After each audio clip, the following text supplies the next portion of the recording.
want to have this long stretch of buffer states that you got to fight your way through before you get to the motherland.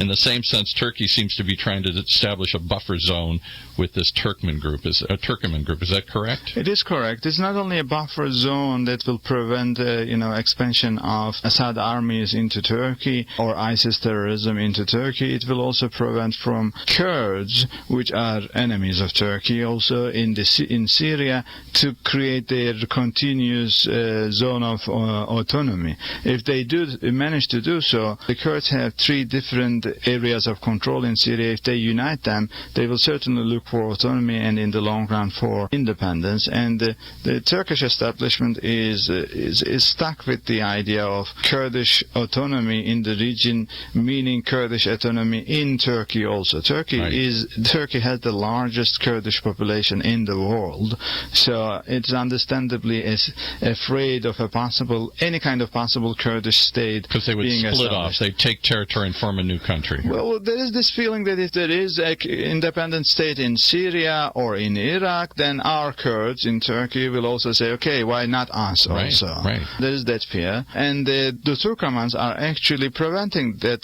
from happening. In fact, ISIS is also preventing that from happening. In that sense, whereas ISIS is number one enemy of the West, of the United States in Syria, ISIS is a useful enemy for Turkey. It's an enemy, yes, but it's a useful enemy. It prevents the Kurds from creating a continuous zone of influence.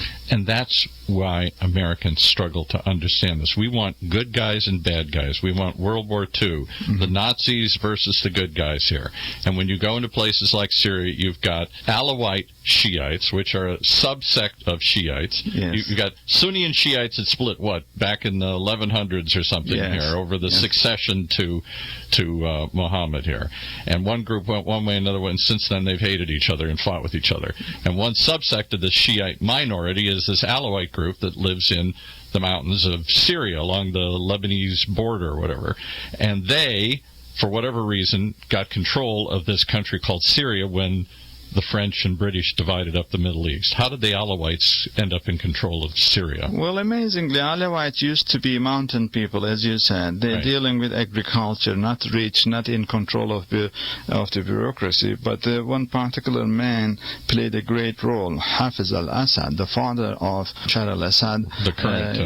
he managed to become an influential colonel in the air forces, and he managed to convince his own community to move into the army.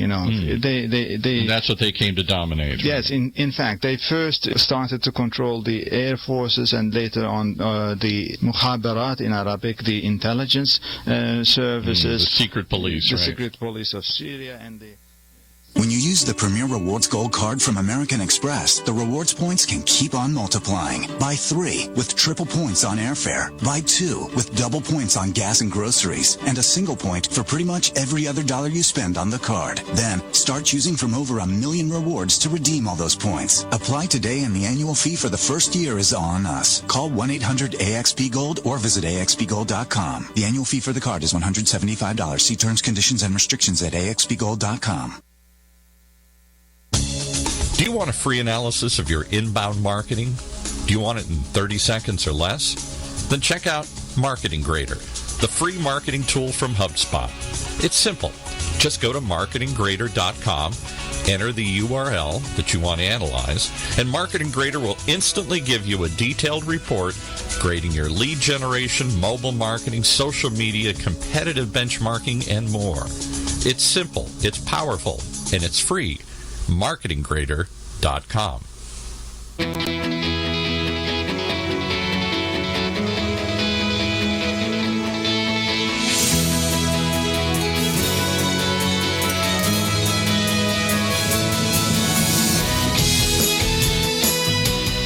Welcome to OC Spotlight with your host, Paul Roberts.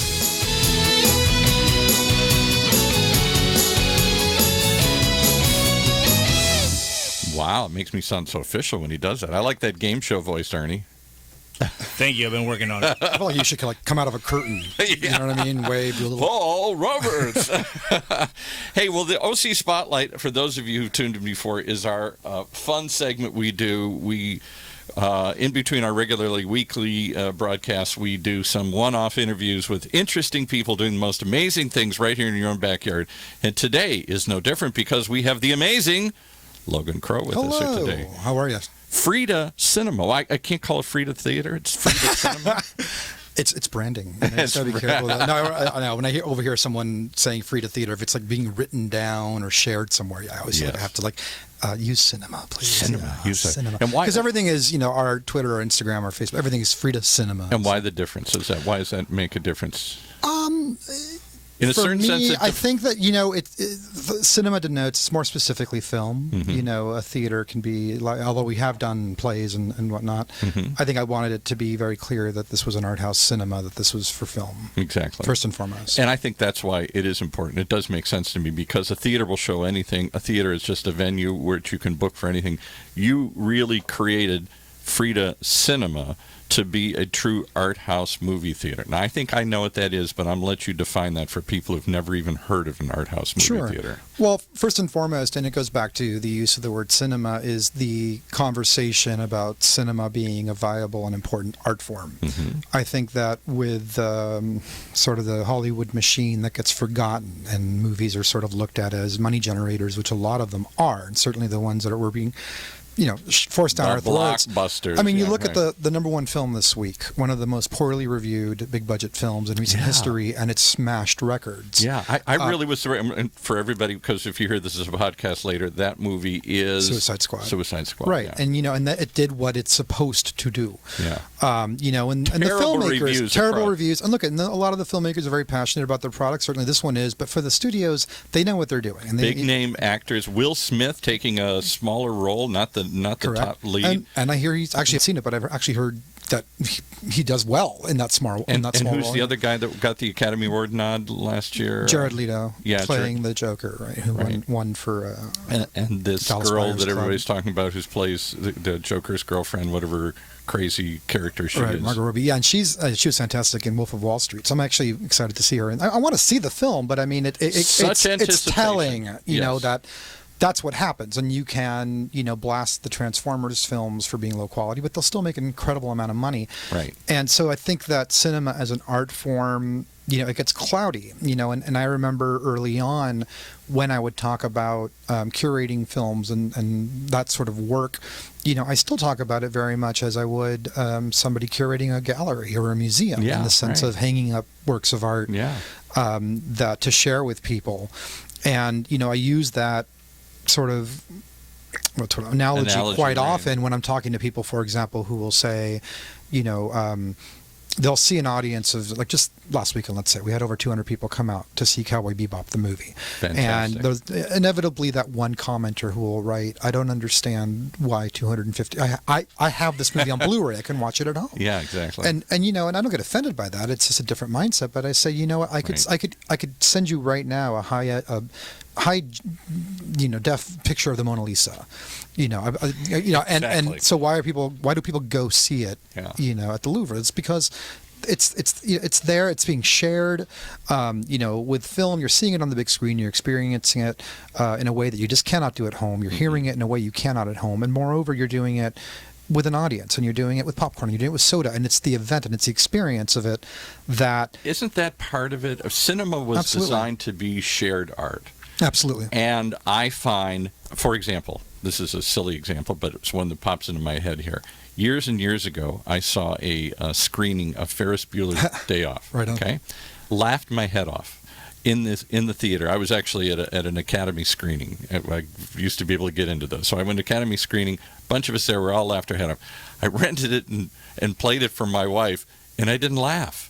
There was something missing. The audience, the jokes were still funny, but it wasn't belly laugh kind of. There's something about in that room when everybody starts laughing, you can't help it. In the same way that you go to a comedy club and you just laugh your head off. Horror movies work that way as well. There are some movies right? that I can remember just, being in a packed house and just being terrified and that collective sense of dread that you just don't feel at home. But going back to your question, an art house cinema is the Frida is part of a larger group called the Art House Convergence, which is, I think at this point, there are almost 300 art house cinemas across the nation, in Mexico and Canada, who come together once a year in Utah. They also share resources throughout the year by email. But they define an art house as being two things: community-based and mission-driven.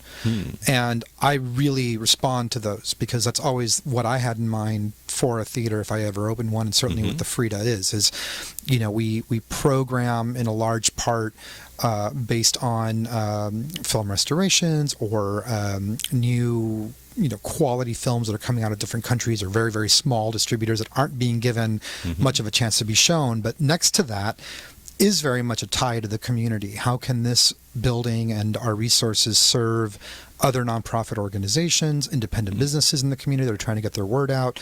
How can we help to serve events and make them a little bit stronger, a little bit more dynamic? How can we involve ourselves into the greater arts conversation and community conversation in downtown Santa Ana? And the second part of that is mission driven.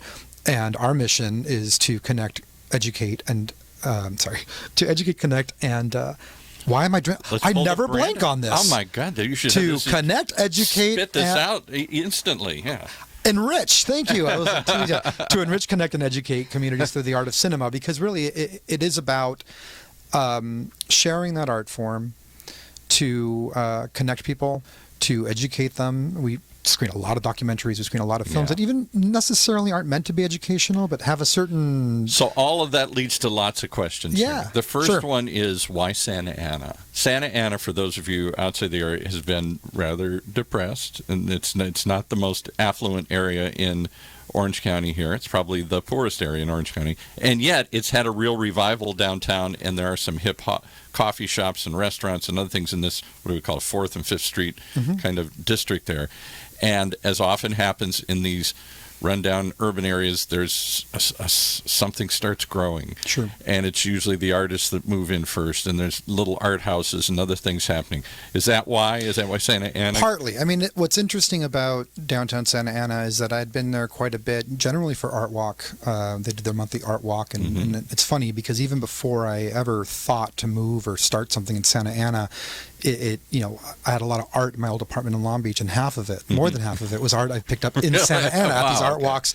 And I have friends that lived out here, and so I'm kind of a very spiritual person, and I do sort of pay attention to happenstance and sort of strange sort of things happening cosmically. And literally what happened was, I started the Long Beach Cinematheque. That was the original nonprofit. That sounds very artsy, to say that cosmically. I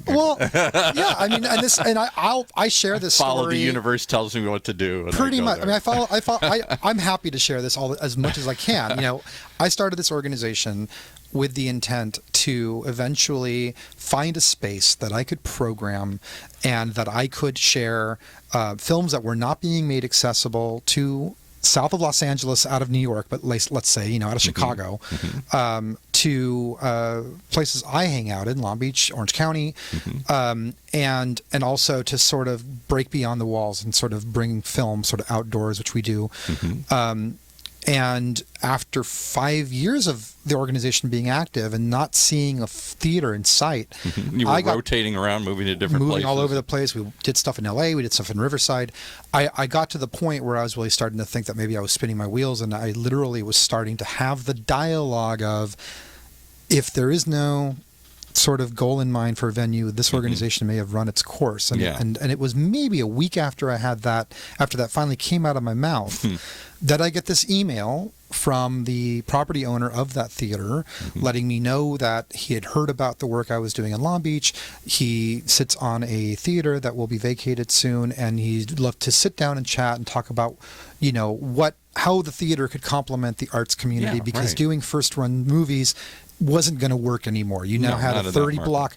Well, not only that, but when that theater opened, it was the only game in town. It's literally in like downtown Santa Ana. Right. You now have the AMC. It has the marquee on the front and everything. Exactly. And now you have the AMC 30, which has 30 screens, and they're doing at the mall, and they're doing the big films on 17 different screens all at once. Every half hour. They're doing subtitles. On weekends. They're doing. They're even bringing in some independents, and then the Main Place Mall, that theater became a second-run theater, $2.50. So between those two things happening and just generational shifts, everything, it was time for something new. The old downtown theater, of which there used to be a lot in downtown Los Angeles, most of which went away. They're trying to revive those old, beautiful, magnificent Art Deco theaters that were built to showcase Hollywood. And they're doing a great job. I went to a screening of Blade Runner at the $1 Million Theater. Oh, that would be cool. That was amazing. It was amazing, and it was but for the efforts, and that's a group called Cinespia that's starting to bring these films back. But for their efforts and their passion, these theaters would just be closed and collecting. And that's why I'm just familiar with it. I lived in San Pedro for a while. There, one of the great Warner Grand theaters was in downtown San Pedro. Well, downtown San Pedro's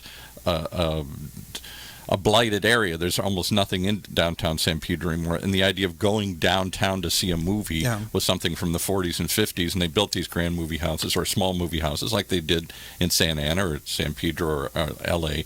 And that whole experience is now left the downtowns, and it's moved to the regional malls or the big cineplexes. And it's interesting to bring up the Warner Grand, because there is a nonprofit called Friends of Warner Grand that does activate that theater. Not to the level that it used to be active 7 days a week, but they've had film festivals. Ray Bradbury speaks there, or spoke there, I should say, every year. So here, I guess there are these properties left, but for people like you finding a new use for them, they probably would just fall apart. Well, I walked into the place and saw that it had 2 screens, which I didn't know, and I got the email, and immediately it was one of those moments. I always think the moment I always think of is there's a scene in Bugsy. Bugsy, of all movies, this right? Is the theater buff, and he's quoting Bugsy. But there's this great scene in Bugsy, and I'm sure it never even happened in reality, but it's filmically, it really resonates with me. With Warren Beatty, where he plays Bugsy Siegel. And they're driving across the desert, randomly driving to some location, and he suddenly stops the car and runs out and looks at the desert, and he puts his arms out, and he's got this face, and you feel that he saw something. And everyone in the car is like, what is he looking at? But he saw Vegas. Yeah, right. In the movie. Who knows if this... But he saw Vegas. He saw the dirt, and he just stopped it. And that's how I felt. I saw art on the walls. I saw... sort of a varying sort of hybrid of some of the things that the art houses that I really love and respect, what they do different. Having 2 screens would give us that flexibility. I saw a lot of possibility. And as far as the city goes, I was already all in. I mean, if I'd gotten a call, and what's interesting is since then, I've actually met with a few different cities and a few different people who have theaters who say, hey, what do you think of this? Yeah. And not once have I been like, this could work here. I often feel, it's either going to take a billionaire who just wants to run their own theater. Exactly. But the community's not going to, this is not going to be a viable place for it, because you need foot traffic, you need, a very strong interest in the arts. Vibe. You need to have people doing it. Well, we're going to come back after a little vibe from our sponsors here. Well done. Ernie's going to run a commercial. Oh my gosh, I'm on camera. Hey, how are you? I didn't see that. Hello. Right on. Go for it, Ernie. There's a delay. When you use the Premier Rewards Gold Card from American Express, the rewards points can keep on multiplying. Buy 3 with triple points on airfare. Buy 2 with double points on gas and groceries. And a single point for pretty much every other dollar you spend on the card. Then, start choosing from over 1 million rewards to redeem all those points. Apply today, and the annual fee for the first year is on us. Call 1-800-AXP-GOLD or visit AXPGold.com. The annual fee for the card is $175. See terms, conditions, and restrictions at AXPGold.com. Do you want a free analysis of your inbound marketing? Do you want it in 30 seconds or less? Then check out Marketing Grader, the free marketing tool from HubSpot. It's simple. Just go to marketinggrader.com, enter the URL that you want to analyze, and Marketing Grader will instantly give you a detailed report grading your lead generation, mobile marketing, social media, competitive benchmarking, and more. It's simple, it's powerful, and it's free. marketinggrader.com. And we're back with Paul Roberts. I love the way he says my name. Yeah. He's doing a good job here. Right on. Hands on. A big applause Good for job, Ernie. here today. Thank you. So we talked about this place you found in Santa Ana. It had the vibe. How long has it been there, and how's it working? It's been 2 years and 3 months. It's working great. And they said it wouldn't last. Oh Come on. gosh, they said, and I had people in my own group. That's not the city for it. It's not going to work. And I knew it was. And I said, look, the cinema is an art form. There are so many vibrant artists teaming with passion all over that community. There's musicians. The culinary is huge right there. Big. Film is a component. I mean, film has proven itself, an art house cinema has proven itself to be an amazing sort of complement to that sort of community. And as I went out there and talked about this concept for a good 6 months before we opened, it was, very enthusiastically met. There were, as happens in a lot of these communities that are undergoing change, a lot of politics that, were brought up and addressed. And I'm like, no, I see where that's coming from. It's I understand that, and had to have those dialogues as well. Do they try and influence you in a certain way to do, for example, more Hispanic theater or movies or? They did, but it was always something that I was open to doing. And it's still interesting because there still seems to be a sort of trying to figure out the mystery of how to communicate the viability and excitement of seeing a film that you haven't heard of, even if it's in your own language, in your community. Because I speak Spanish. My parents are Nicaraguan and Ecuadorian, so it's my first language. Okay. And I have talked to a lot of people in the community, and the vast input is they're less interested in seeing films from Mexico or Spain. They're less interested in seeing classics in any language. Bring me Finding Nemo, Finding Dory. Bring me bring me whatever the new horror movie is. And for us, it's like those movies are playing a mile and a half away from this theater, and you have access to them. I remember when I was in at the University of Michigan 100,000 years ago, and we did freeform radio. This is college radio, right? Power to the people here. And we used to do Gil Scott-Heron, The Revolution Will Not Be Televised. That was our theme song. So I started there, and I played a couple of more obscure cuts, but like Billy Joel or something. And the program director politely took me aside after my stint, after my shift, and said, it's not that isn't an obscure tract and maybe needs to be heard, but Billy Joel gets coverage everywhere. Do we have to give Billy Joel more coverage here? And I really got it. It was a way to showcase stuff you couldn't hear anywhere else, that you wouldn't hear anywhere else. Exactly. It's giving the community access to films that they do not otherwise have access to in their community. And the reverse, the filmmakers and the filmmakers, absolutely. And the filmmakers. We work a lot directly with filmmakers and independent distributors who count on places like the Frida to get their films out. So where is in Orange County? Is there another art house? I don't know of one. If there is, well, there's two theaters in the Irvine one, that do sort of your more mainstream independent films. So they're doing your Birdmans and your Boyhoods and sort of the films that you're also going to see at the AMC. I mean, let's face it. But as far as they might be running more of the artsy stuff that would be on. I'm trying to think of the labels. They're doing the Miramaxes and they're doing And I remember it was really interesting. Robert Redford was the keynote speaker, I think 3 years ago at the Art House Convergence, and he just very passionate 1 hour Bob's speech. welcome to come on in. And one of the first things he said to this group of delegates, over 300 people, is if every one of the films you're playing start with Miramax Presents, Paramount Vantage, what was the other one he used? Miramax Presents, Paramount Vantage. Yeah, I'm out of it, but there used to be... you've all gotten lazy. Yes. He just drove that point home. Right. Do not just pick from the sort of the releases. I mean, this Friday, for example, we're opening up a film called Train to Busan, which is, a foreign horror. I mean, I don't know. You're saying I've never heard of this film. It's Train to Busan. Look, I mean, we're looking for films that, whether they're domestic or independent or international or documentary, that we get a lot of screeners, and we get a lot of feedback from the community as well. We did a film. We've done a few films where it slipped through our radar, but one of our members or one of our followers sent an email, hey, you should really check this out. And we always check it out, folks. We really do. We listen.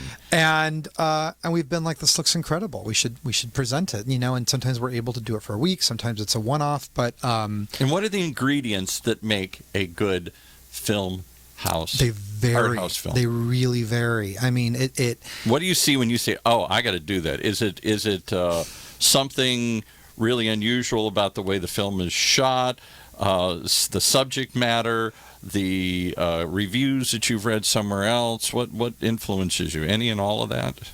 I think if there's one thread throughout, it's sort of a certain level of being surprised by something, like whether it's the quality of the film. That's what I look for in a dining experience. Well, there you go. It doesn't have to be or a wine or anything, or a cocktail or anything. If I go and I'm surprised, if I say, wow, that's something I haven't seen or tasted before, or that's not what I expected, we ran a documentary called Tickled.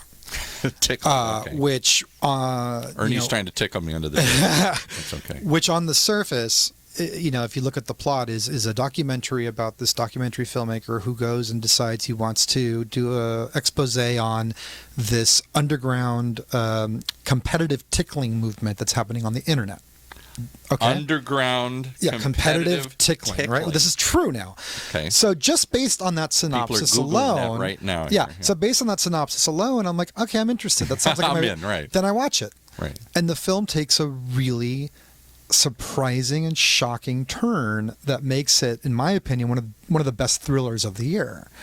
And I immediately had to book it because I'm like, this is something people need to see, because it's a stranger than fiction tale about a subject that maybe they have no interest in outside of the prurient of competitive tickling. Yeah. But it's another testament to the journey use that word in a sentence today. Prurient.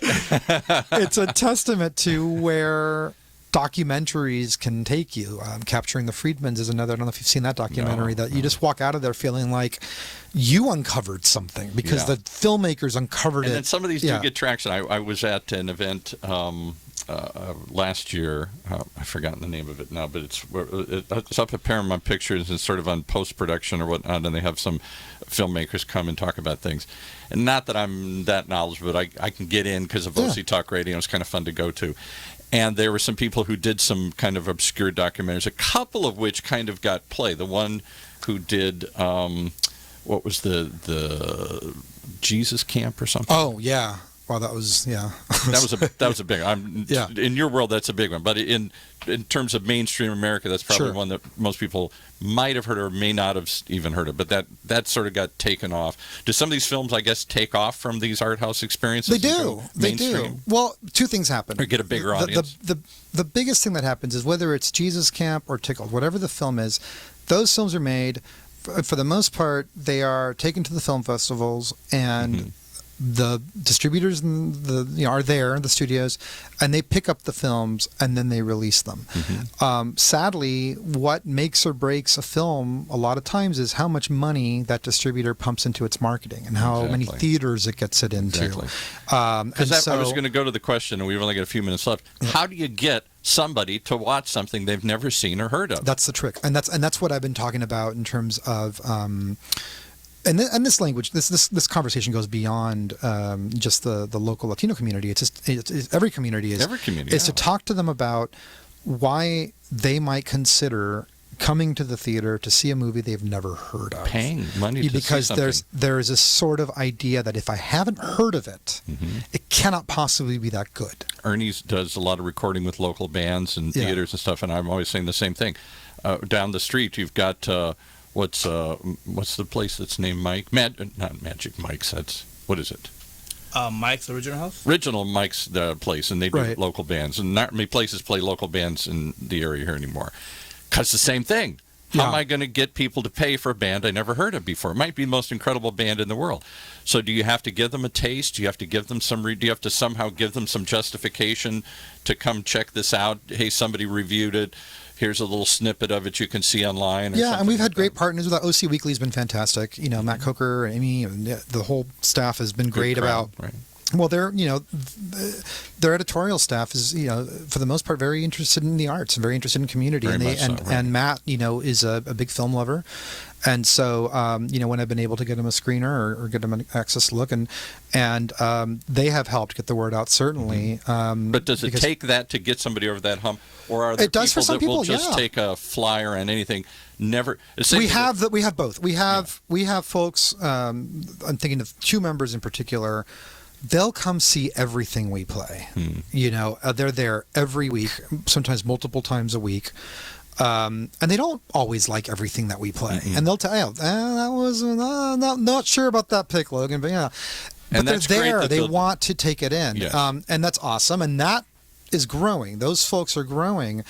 And that's great. And so half of me wants to keep finding those folks, but the bigger part of me wants to find folks that in the middle, to just be like, hey, every once in a while, take a risk. Exactly. You don't have to come every week. Same but thing if something looks intriguing, if you see a trailer, we'll share trailers sometimes. That's what I was gonna say. Tickled's a great example.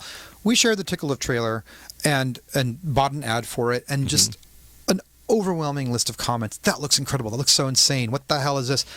But that doesn't translate to people coming in. So the conversation becomes, how do we get the people who see the trailer and have their minds blown, then come see the film? Exactly. And we're still, the good news, in a way, putting it is, as I talk to all our other family of art houses, the general consensus is there is no magic formula. Just keep doing what you're doing. I'm going to give you the magic formula. It's this medium or things like it. You have to tell stories. You have to Absolutely. You have to paint a picture of what it's about. You have to bring in some people to discuss why they made it or how they made it or who they made it for. You have to bring in some critics. The more you can start a conversation going around something, and this medium allows you to do that more than probably other digital mediums do. And then, of course, yes, you still got to get that conversation in front of people, and they got to find it and listen to it and share it. And stick to it. I mean, I'll give you a perfect example. Is this Friday is the 2-year anniversary of our Rocky Horror Picture Show. We do it every month with a full cast. The cast is called Chaos. They come out full wardrobes, full lip sync, the whole thing. And, I remember 2.5 years ago when I was talking about, I really want to bring Rocky Horror to Santa Ana. Again, dude, that's so risque for Orange County. But LA has it. I mean, all the same, sort of stuff. And there's got to be a level of stick to it and be like, you know what, then we will do this for the people who want it because we've heard from them, and we have a cast that's desperate to go to a theater that takes care of them and that feels like home. We sold out the first show, and that made waves. And then here we are 2 years later celebrating our 24th show. And how many years has that been running? The Midnight Horror Show, where people stand up and act out. 41. Yeah, I remember going.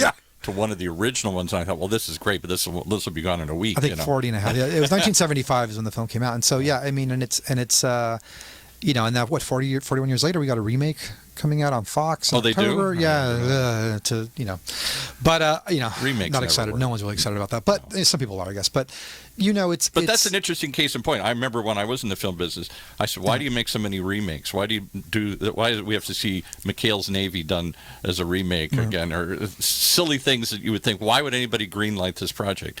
Because they assume there's a built-in audience for it. And without that built-in audience to kickstart it and get people in the door to start with, the same thing with food. Can you have a Lithuanian restaurant? Nobody's ever been to one, but you can have a Mexican restaurant, and everybody knows what that is to some extent. So, and context. I mean, somebody was saying once, I had this conversation recently. They're like, "Well, Rocky's Rad." They're like, but what is the, in your opinion, what is the historical significance to the Rocky Horror Picture Show in terms of art house, cinema, etc.? And I said, well, what more than you need than the longest running motion picture of all time? Yeah, theatrically. This film has not stopped running. Good somewhere or bad, in the world. It's done something no other film has done. It has been playing consistently on screens since 1975. There is no other film that. Do you ever showcase student films from the local colleges and all that? We've had OSHA in. We've had Dodge Chapman. We've had Henninger Elementary. That was still Henninger Elementary, one of the most mind-blowing experiences. I mean, there's been so many moments where I just sit there and I want to pinch myself, almost teary-eyed. And that was an amazing one because we had these kids come out from Henninger Elementary with their films that they made. And cool is that? And moreover, there was half the class was running a little behind, so we had to kill some time. So I threw on some Little Rascals. And so the kids were watching Little Rascals, and I'm watching from the back, and they're enjoying it because that's they're going to roll their eyes and they're going to get into it. They got into it. And then I got up, and I got inspired, and I got up in front of the class, and I said to them, you said, these films were made almost 100 years ago, when you really think about it. And I said, and he's a little hyperbole, But I said, just as those kids could never have imagined that you guys would be sitting here seeing their adventures on this big screen in Orange County, for all you guys, 80 years from now, there'll be a whole generation of kids watching your films. And I mean, you saw all the little eyes just bug out, and they were just looking at each other and there's murmur and stuff like that. Just to really drill home earlier, like, this is your art. This is permanent, and it will last forever. It'll last, and it's our that's form of so storytelling. It's our me. form of telling the tales and passing the stories down to the next generation. Exactly. I do not take film lightly. I mean, it's something to be defended and talked about in those terms. I mean, it is, and moreover, it's an amalgam of different artists. You got your writers and your musicians and your costumers and your set designers. I mean, it's a bunch of people coming together who are passionate about their craft to make a finished product. And independent films, and films that are made are more so that, because which is why it's a waste when they spend so much money making such garbage. It's the power of cinema to transform people in those couple minutes and to last forever is so powerful. And I know they got to make money on them, and I know we all want popcorn films just to pass the time of day. But when they make such crap in Hollywood, some of these times, it's just mind-boggling. The thing that floors me every time I read it, and I think it's one of those, like, you want to turn around and be like, does anybody else see something wrong with this? Is when I read an article that says, for example, Disney announces release date of Star Wars. And I'm a Star Wars fan, so I'm just using an example. Right. But Star Wars 99. Disney announces the release date of the next Star Wars. It'll be coming out December 17th, 2018. Still looking for a screenwriter. Or director to be announced. And I'm like, okay, so they already know when it's coming out. Yeah. They've picked the date. That's the date it'll be ready. Right. But they haven't got the ingredients yet. They don't know what it's going to be yet. Because it's a formula. They're just going to crank it out. It's mind-blowing, and I just want to, run through the streets being like, does anyone else see something wrong with this? Yeah. They've already told you when you'll get it, but they don't know what they're going to deliver or who's going to write it or who's behind it. That blows my mind, and that's just not something that you feel or that comes out of independent cinema. Right. Well, I support you, I applaud you, and I hope that this thing continues for some time and continues to grow. How do they find you? Where do they reach you? How do they learn what's coming next? We are at thefridacinema.org.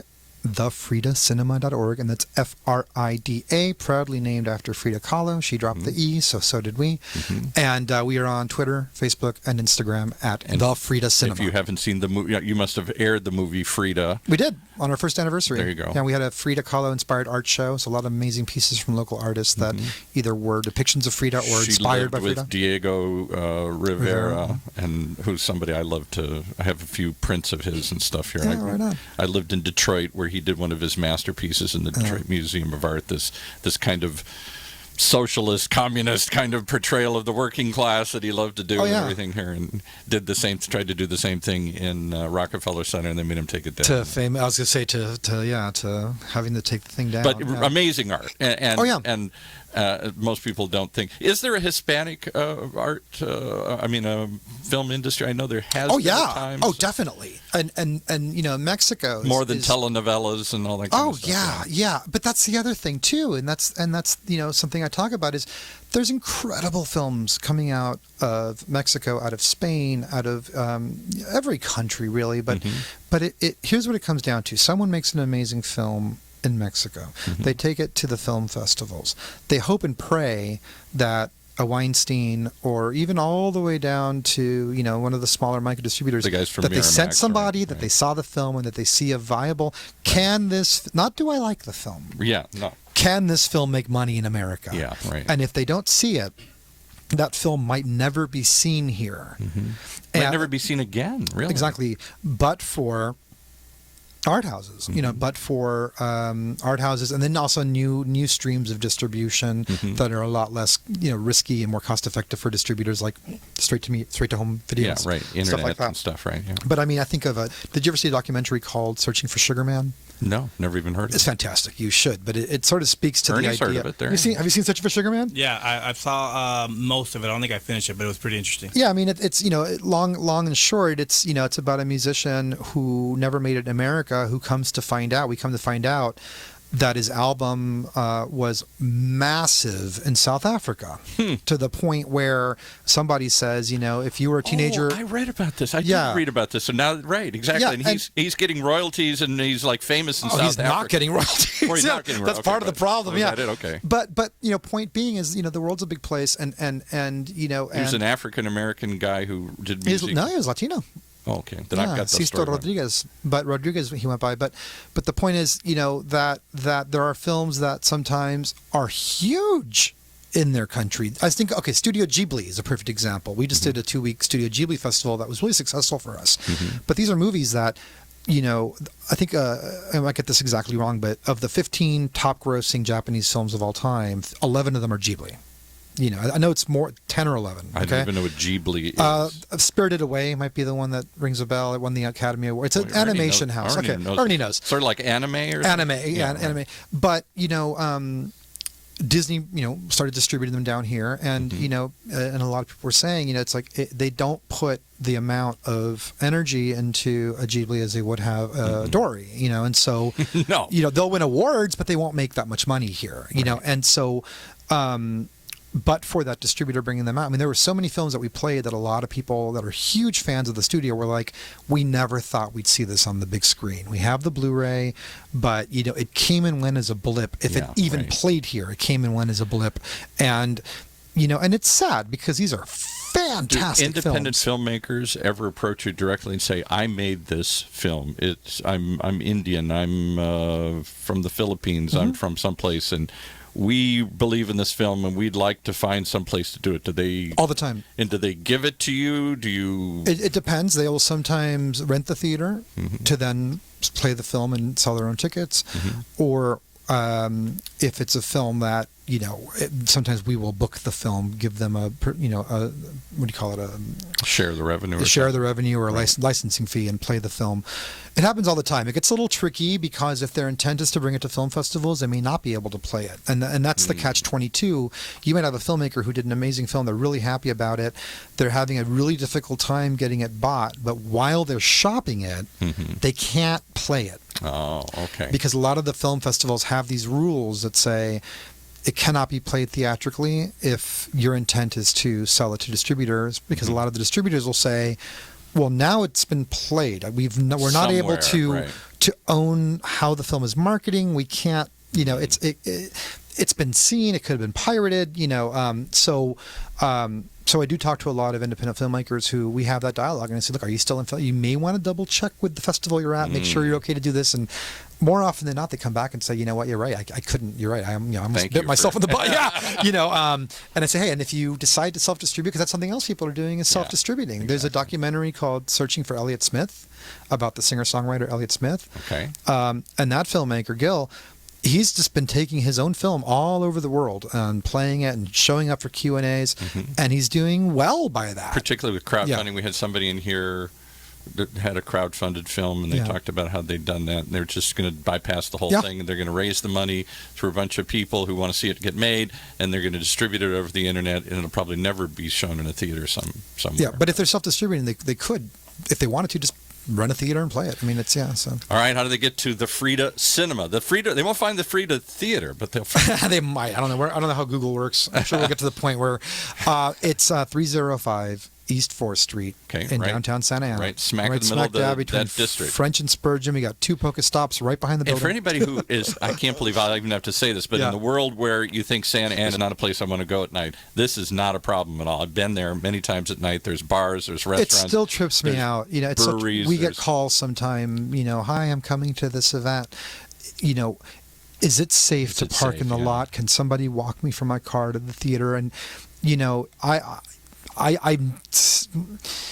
I remember living in Silver Lake in the 90s and saying, I'm going to move to Long Beach. I love Long Beach. And people in Silver Lake being like, Long Beach is so dangerous. Yeah, right. Oh, my God, what are you doing going to... And I'm like, what are you talking about? Exactly. And I have that reaction to and Santa Ana, great too. places. Like, what are you talking Little about? Sparrow Restaurant and all these other things around there. What's the... Well, even beyond that, even just the independent shops and the restaurants. I mean, what's the microbrewery right above? There's Native Son, right? Native Son, yeah. And then there's Worst House next to us. I mean, there's a lot going on down there, and yes, there's a dynamic. Unfortunately, that there's still an image floating around as you get further and further away from Santa Ana that it's the way it used to be and not the way it is now. So go check it out. Seeing minorities around does not make an area unsafe. I'd like that. Don't tell Donald Trump that. Yeah, it does not make an area unsafe. Exactly. If anything, it probably makes it a little bit more culturally viable. Yeah, and fun. probably a little more interesting. Yeah, yeah, exactly. So there you go. Right. Well, good. And website, how do they reach you? It's thefridacinema.org. FridaCinema.org. THEFRIDA. All right. Thank you so much for coming down here. Thanks so much as Hope always. you give us some tickets and we'll pass them out to people from any time. time. Okay. For sure. Fun contest. Take us away, Ernie, here. Ernie.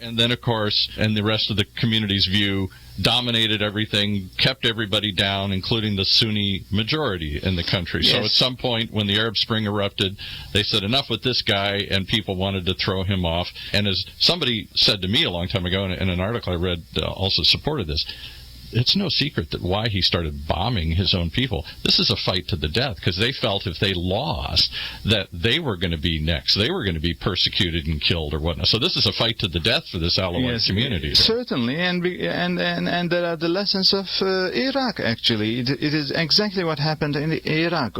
By the American invasion, the previously dictatorial Sunni forces, which were in minority in Iraq, they lost their position of control and domination, and a Shiite governance came to power, and the majority became dictators now, and the Sunnis started to suffer. In fact, this is what gave birth to ISIS in the long run. So think of yourself as an Alawite in Syria, and you are observing what's going on in Iraq. You realize that, well, if we lose, we're going to we lose everything. It's not just we will lose the prime ministry, Right. So you've got this one group fighting for that, and you've got certain Christian communities, aren't there Druze and the Druze are sort of a mixture of Muslim and Christian. I've never quite understood who the Druze are, but yes. But and then you've got other Alawite, you've got other Christians and Marianites and other groups that live in this area, and pockets of crusaders that have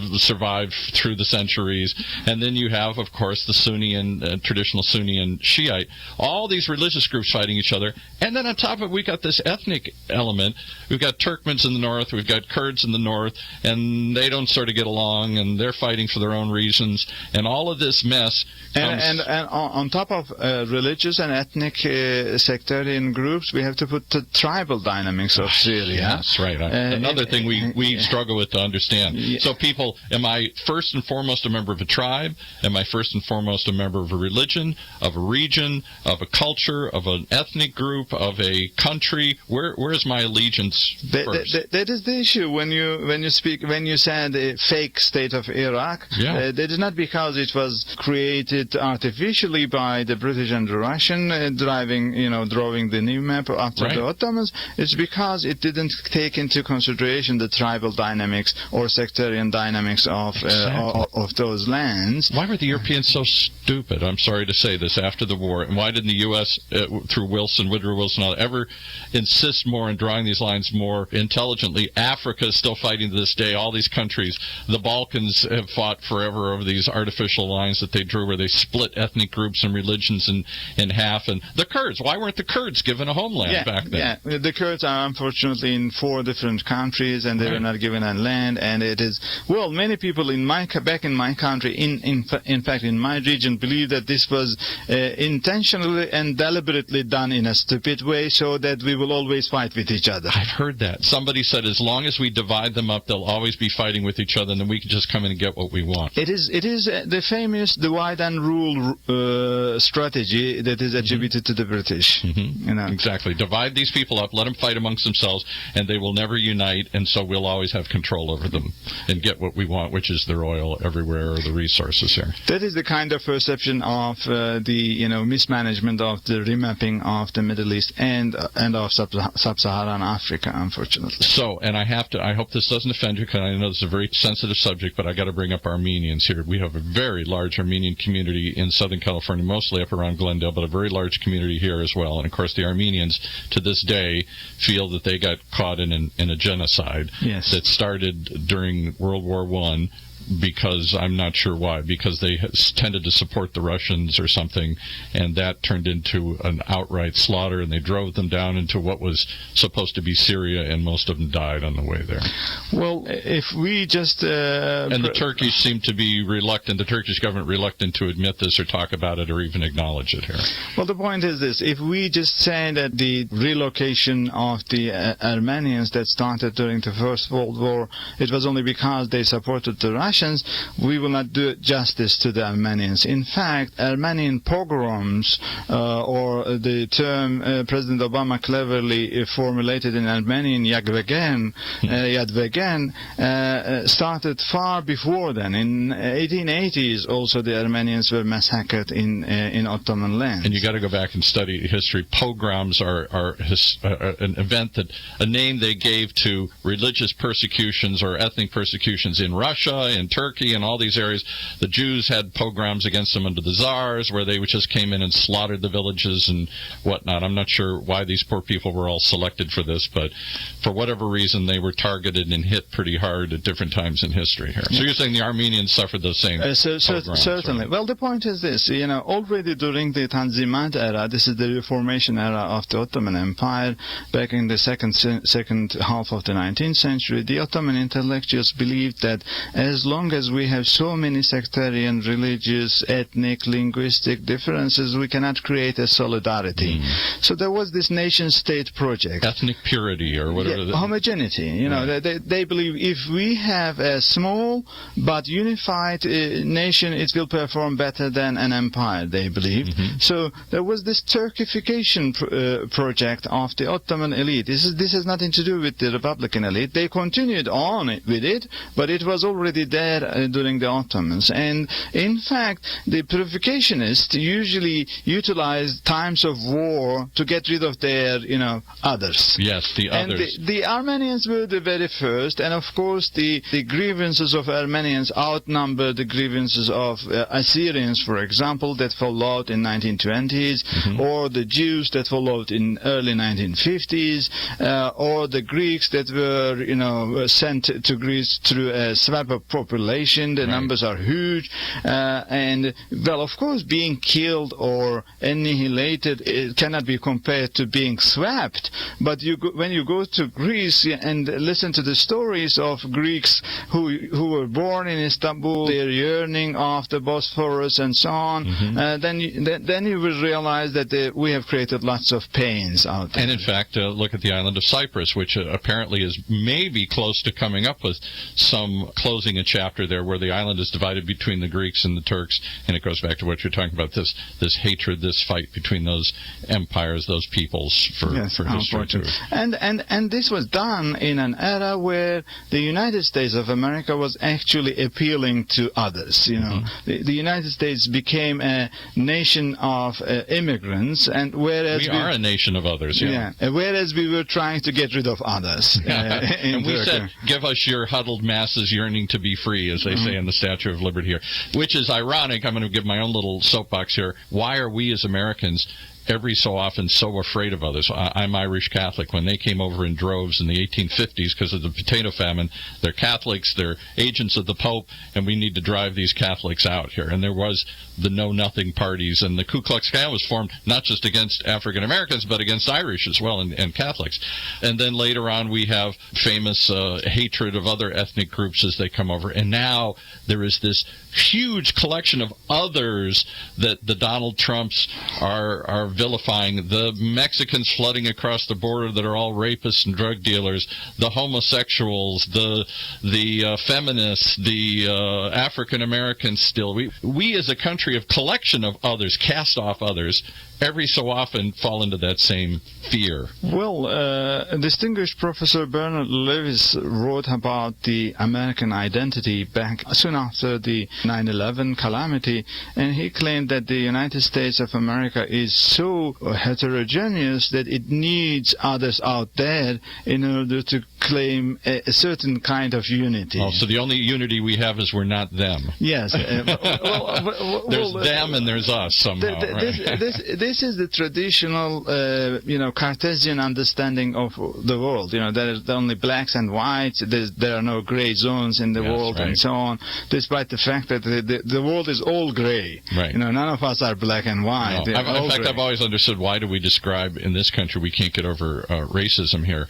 And when you call one group black and the other group white, that's a pretty big difference. That's about as far apart as you can get here. If we don't just say they're African Americans, they're black and we're white. One's good, one's bad, one's evil, one's right. Extreme polar images there just by the words that you choose here. Dirty joke in Turkish. I hope oh, nobody... good. We want to hear a dirty joke in Turkish. Right? Well, I hope nobody is offended from this, but this is about a certain group of people called Laz in Turkey who are Caucasian people who are always, find clever solutions to problems. Okay. And what are they called? What's Laz. Laz. How would you spell that? L-A-Z.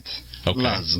Okay. So Laz came to the United States and he was waiting for a bus, and the bus came, and suddenly white and blacks started to fight to go in first, and he didn't understand what is the problem. And he said, "What is the problem?" And the Afro-American said, these white people, they don't let us in the bus. They want always us to sit on the back and so on. Right. And the whites claimed that the Afro-Americans didn't have the same right, and the Turkish Laz said, "Why don't you think that you are all blue for some time?" They said, "Okay, this is a beautiful solution. This is a solution." Okay, he said, "Let us go in." Of course, this time everybody wanted to go in as blue. And he looked and he said, "No, this is not going to work. Let the light blues first and the dark blues later." Exactly. So the lesson of the joke says sometimes you may not escape the Cartesian understanding of the world. The Cartesian understanding. The Cartesian says, the dichotomous understanding that there is true and false. There are no zones between true and false, or good and bad. There are no zones one or the other. Which side are you on here? Yeah. As President Bush said, you're for us or against us. That's exactly. Right. Exactly. All right. So in a couple minutes we have to wrap up. Give us an understanding of what's in the news right now and what's going to happen. And I'll give you 3 areas to cover here. One, what's going to happen with ISIS in Turkey? Is Turkey going to step in? Are they going to invade? Are they going to send troops and planes? Are they going to be the boots on the ground we're anxious for? 2, what's going to happen to the poor Kurds in all of this? Are they going to keep fighting? Are they going to break off and find their own country here and unite with... They pretty much have broken off in Iraq. They're trying to break off in Syria and all join together. And 3, what's going to happen with the Russians? Is this the flashpoint we've been fearing? Is this going to start World War III? Well, I think the Turkish President badly wants Turkish army to enter into Syria, because he believes the Turkish army and he himself as the justice giver or organizer of the Middle East, that he's going to solve the problems in the Middle East. But the Turkish army does not have that potential. I believe it will be a calamity, a catastrophe for the Turks, and in fact it is going to reignite the traditional enmity between